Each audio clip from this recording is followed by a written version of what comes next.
అలో చేయనటువంటి మీరు మద్యం బాటిల్ ఎలా అలో చేశారు?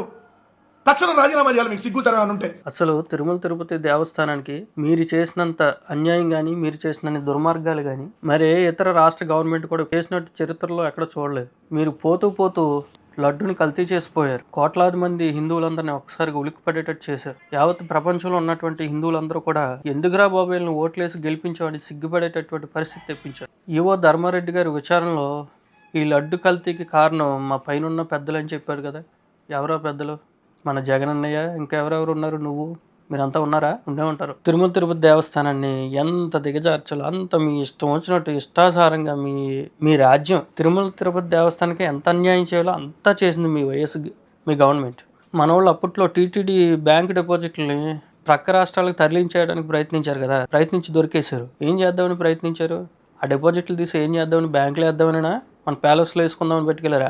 450 కేజీల బంగారాన్ని మహారాష్ట్ర నుంచి తీసుకొచ్చేతను ప్రయత్నించారు కదా. ఎవరికి చెప్పకుండా కనీసం ఎలాంటి జీవో జారీ చేయకు. ఏం చేద్దామని తెచ్చారు? గుళ్ళో పెడదామని తెచ్చారా? మన ఇంట్లో పెట్టుకుందామని తెచ్చారా? తిరుపతి వచ్చినట్టు భక్తులకి సరిగ్గా అన్నం కూడా పెట్టలేకపోయారు. అన్నప్రసాద ట్రస్ట్ని చెడగొట్టారు, దాన్ని నాశనం చేశారు. క్యూ లైన్లో ఉన్న భక్తులకి పిల్లలకు పాలు ఇవ్వటం కానీ, క్యూ లైన్లో ఉన్న వాళ్ళకి మధ్యాహ్నం ఆహారం కానీ ఏమైనా అందించడం కానీ ఏమి లేవు.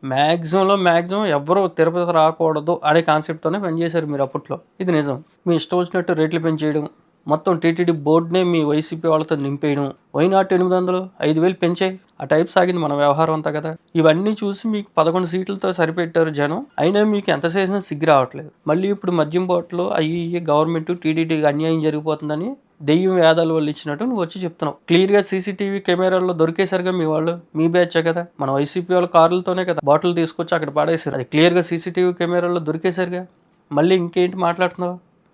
ఓహో, ముందుగా ప్లాన్ చేసుకుని రికార్డ్ చేసేసావా? అంతేగా, ఇదంతా మీ ప్లాన్ కాబట్టి ముందుగా ప్లాన్ చేసుకుని రికార్డ్ చేసి ఆన్లైన్లో పెట్టేసావా? కానీ వాళ్ళు దొరికిపోయారే. అయ్యో, ఎంత పని అయింది. వాళ్ళు దొరకకుండా ఉంటే బాగుండేది కదా. చక్కగా ఇప్పుడు గవర్నమెంట్ మీద తోసేద్దరే. మారండి, బుద్ధి తెచ్చుకోండి.